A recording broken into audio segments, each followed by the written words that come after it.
نن به ان شاء الله تعالی مونږه و اقسام بیانو چې صرفیان دیتا هفت اقسام وای. هفت باندې و یعنی و قسمونه. نو چې کم یو اسم وی یا فعل وی هغه به په دې و قسمونو کې په یو قسم کې خامخا داخل وي.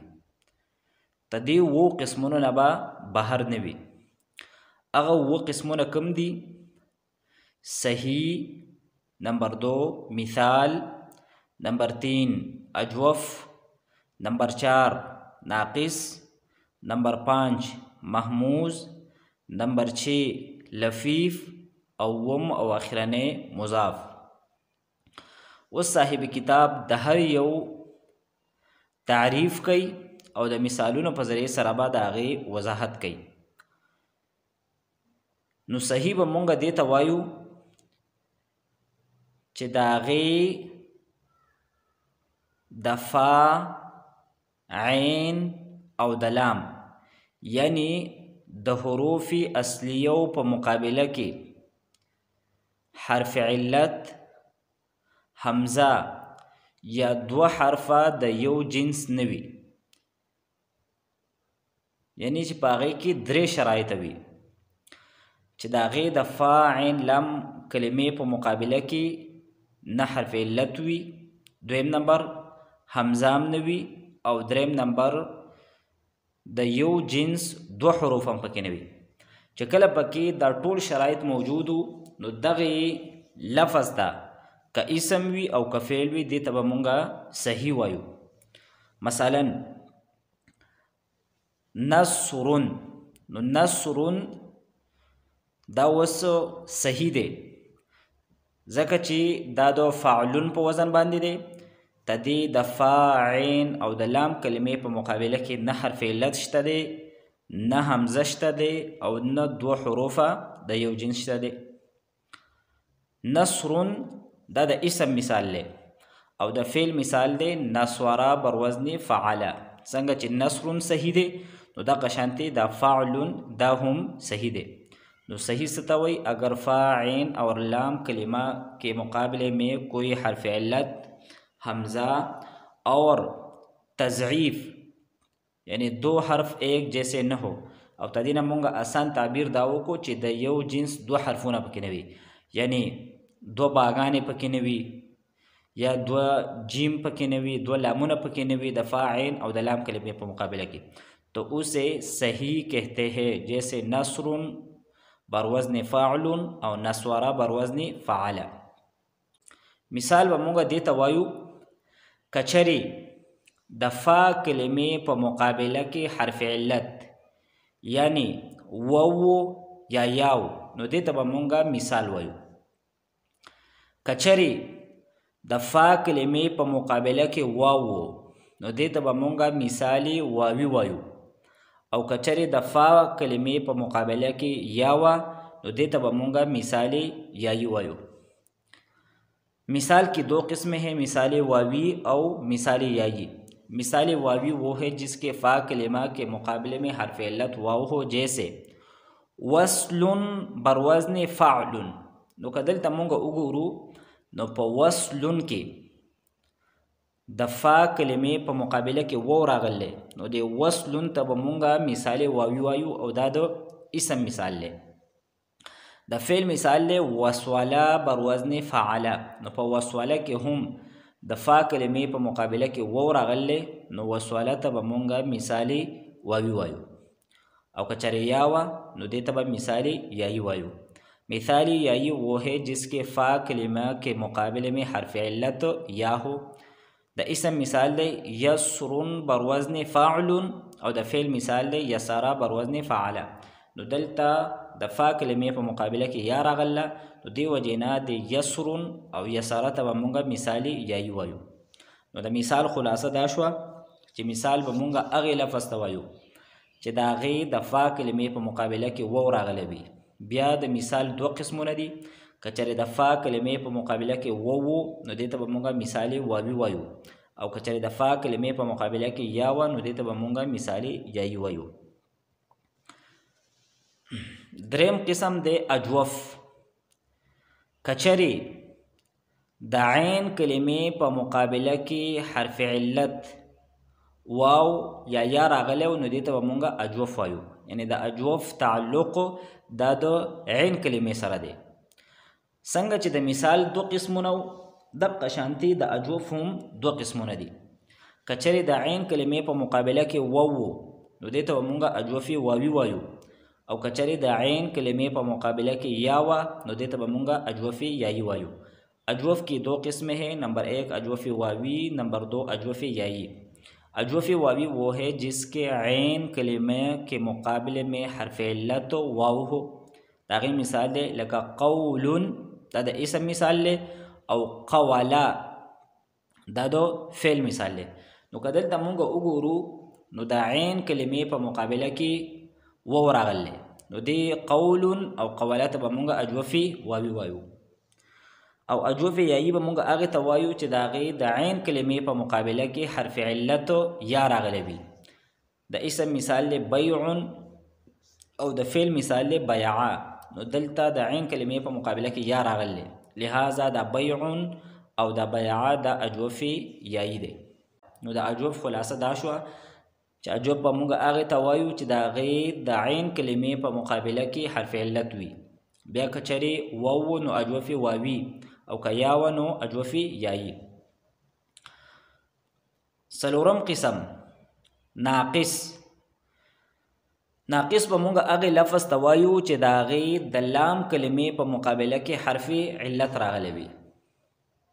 بیا د ناقص هم دوه قسمونه دي. که چرې د لام کلمې په مقابله کې واو نو دې ته به مونږ ناقص واوي وایو، او که چرې یاوه نو دې ته به مونږ ناقص یایی وایو.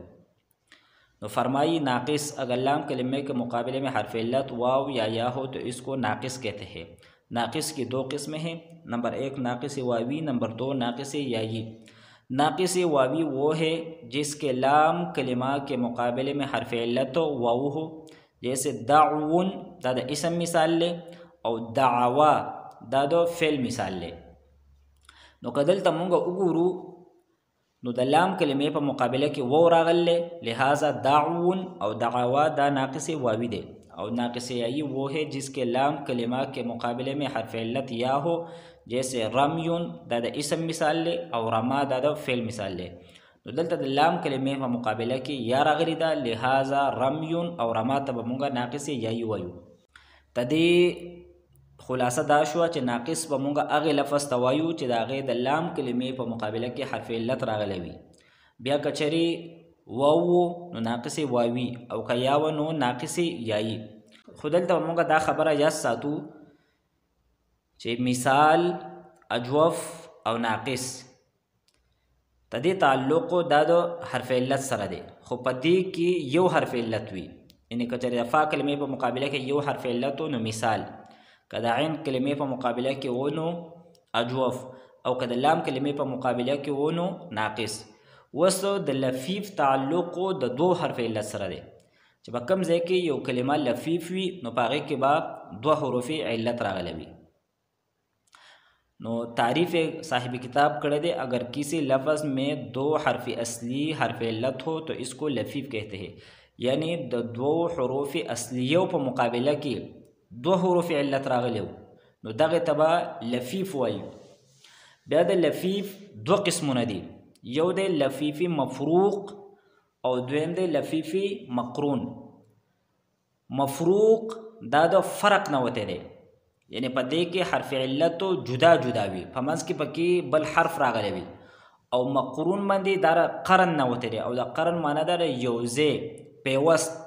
نو په لفیف مقرون کې حروف علت دا یوځای وي. نو چې دا فرق زموږ په ذهن کې یاد وي نو ان شاء الله تعالی د لفیف مفروق او د مقرون په پیژندلو کې به موږ ته څه مسله نه وي.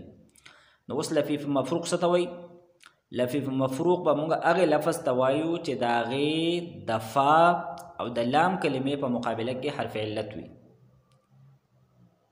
یعنی د عین کلمې په مقابله کې حرف صحیح وي، او د فا او د لام کلمې په مقابله کې حرف علت وي، په منځ کې پکې د حرف اصلي په ذریعه باندې فرق راغلی وي. نو د اسم مثال دی وقیون. نو دا د فعلون په وزن باندې.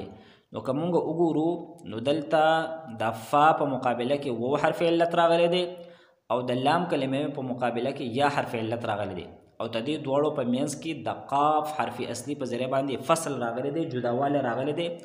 لہذا د وقیون ته به مونږ لفیفي مفروق وایو. او د فعل مثال دی وقایا. وقایا نو دا هم د فعله په وزن دی. دلته هم د فا او د لام کلمې په مقابله کې حرف علت راغلی دی او د دې دواړو په منځ کې فصل راغلی دی د قاف حرفی صحیح په ذریعه باندې. نو دا هم لفیفی مفروق دی. اس لفیفی مقرون سے توئی نو فرمائی لفیفی مقرون وہ ہے جس کے عین اور لام کلمے کے مقابلے میں حرف علت ہو یا جس کے فا اور عین کلمے کے مقابلے میں حرف علت ہو. د لفیفی مقرون دو صورتونه ذکر کړی دي. یو صورت دا دی چې د عین او د لام کلمې په مقابله کې حرف علت وي، او دویم صورت دا دی چې د فا او د عین کلمې په مقابله کې حرف علت وي. په دواړو صورتونو کې لفیفی مقرون دی. اوس مثالونو سره وضاحت کوي لکه طویون او طوا.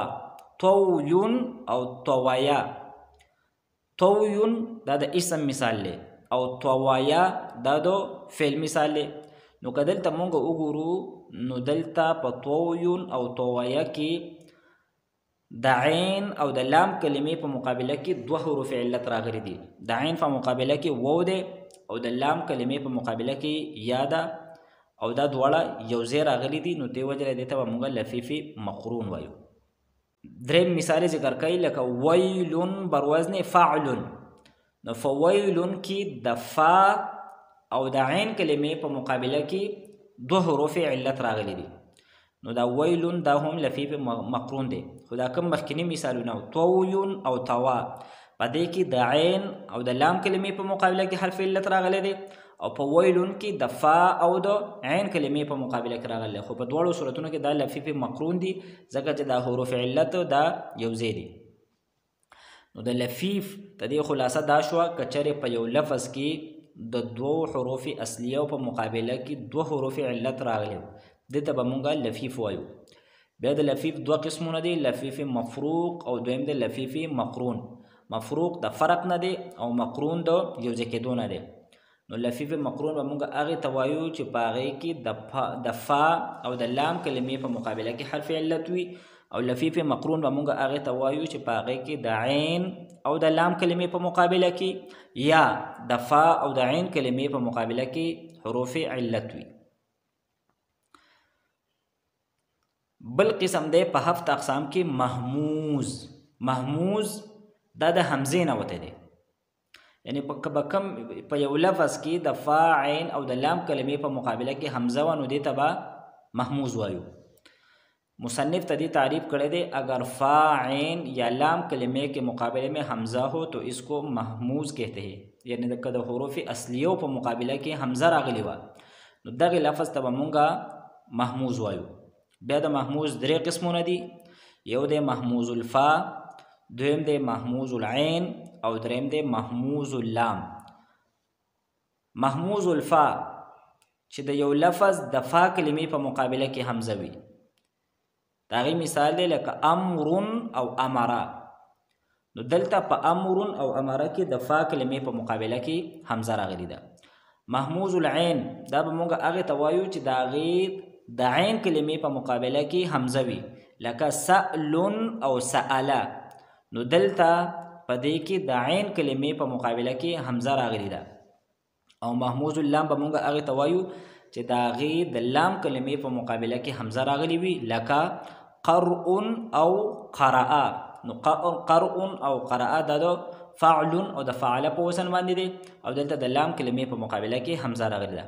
نو ته دې خلاصه دا شوه چې محموز به مونږ هغې ته وایو چې په هغې کې د حروف اصلیو په مقابله کې حمزه راغلي وي. بیا درې قسمونه دي، که چېرې د فا کلمې په مقابله کې حمزه وه نو هغې ته به مونږ محموز الفا وایو. که چېرې د عین کلمې په مقابله کې حمزه وه هغې ته به مونږ محموز العین وایو، او که چېرې د لام کلمې په مقابله کې حمزه وه نو هغې ته به مونږ محموز اللام وایو. په 7 اقسام کې کم اخرنی قسم دی نو هغه مضاف دی. مضاف څه ته وایي؟ که چېرې په یو لفظ کې د دوو حروف اصلیو په مقابله کې دو حروفه د یو جنس راغلی وو نو دې ته به موږ مضاف وایو. فلفیف کې د دو حروف اصلیو په مقابله کې دو حروف علت وي او په مضاف کې د حروف اصلیو د دو حروف اصلیو په مقابله کې دو حروفه دا د یو جنس وي نو که چېرې داسې وي نو دې ته به موږ مضاف وایو. بیا د مضاف دو قسمونه دي، یو دی مضاف ثلاثي او دویم دی مضاف رباعي. نو مضاف ثلاثي به موږ څه ته وایو؟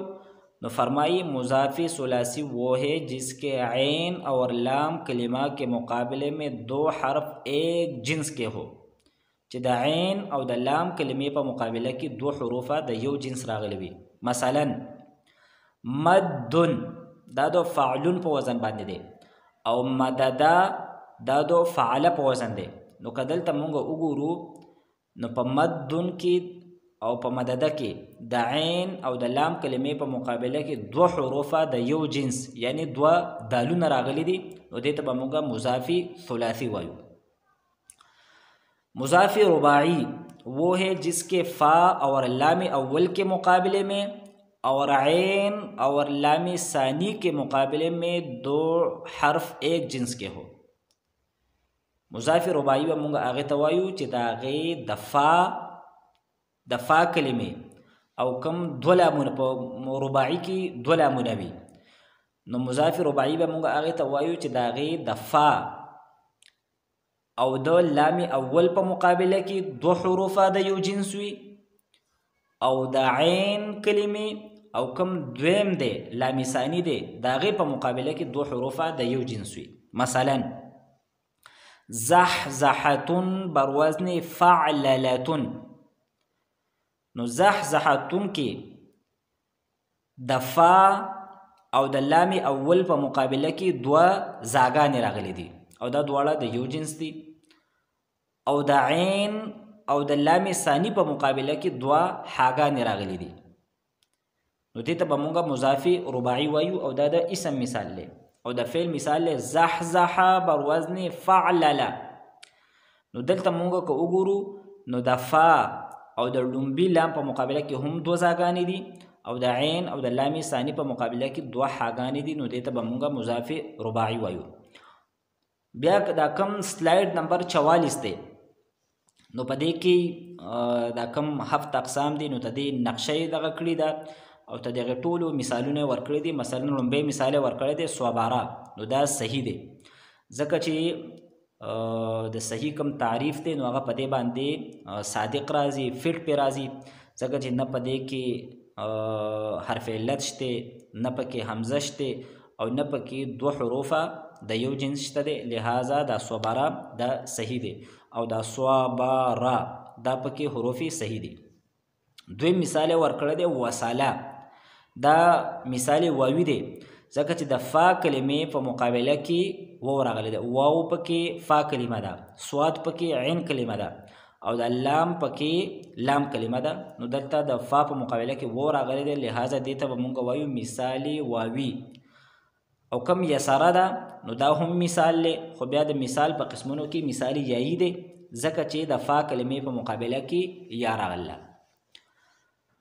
بل مثال ذکر کړی دی قواله نو دا د فعله په وزن باندې دی او دا په 7 اقسام کې اجوفي واوی دی ځکه چې د عین کلمې په مقابله کې واو راغلی دی د فا کلمې په مقابله کې قاف دی د لام کلمې په مقابله کې لام دی خو د عین کلمې په مقابله کې واو راغلی دی لہذا دې ته موږ اجوفي واوی وایو. او بیعه دا اجوفي یایی دی ځکه چې د عین کلمې په مقابله کې یا راغله. او دعوا دا ناقص واوی دی ځکه چې د لام کلمې په مقابله کې واو راغله. او رمایا دا ناقص یایی دی ځکه چې د لام کلمې په مقابله کې یا راغله. او وقایا دا لفیف مفروق دی ځکه چې دو حروف علت پکې راغلي نو لفیف دی او مفروق ولی دی ځکه چې دا حروف علت دا جدا جدا دي په منځ کې پکې د قاف حرف اصلي په ذریعه باندې فصل او فرق راغلی دی. او طوایا دا لفیف مقرون دی دوه حروف علت دي پکې او دواړه یوځای دي، یعنی د عین او د لام کلمې په مقابله کې دي.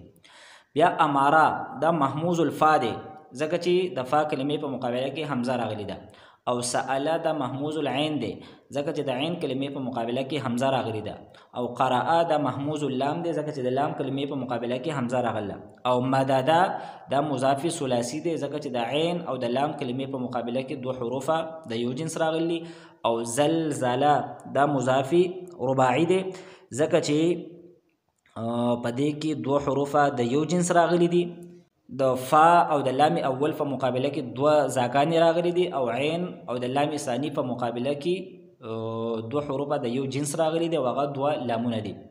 نو د هفت اقسام د عربو صحیح، مثال، اجوف، ناقص، محموز، لفیف او مضاف ته وایي.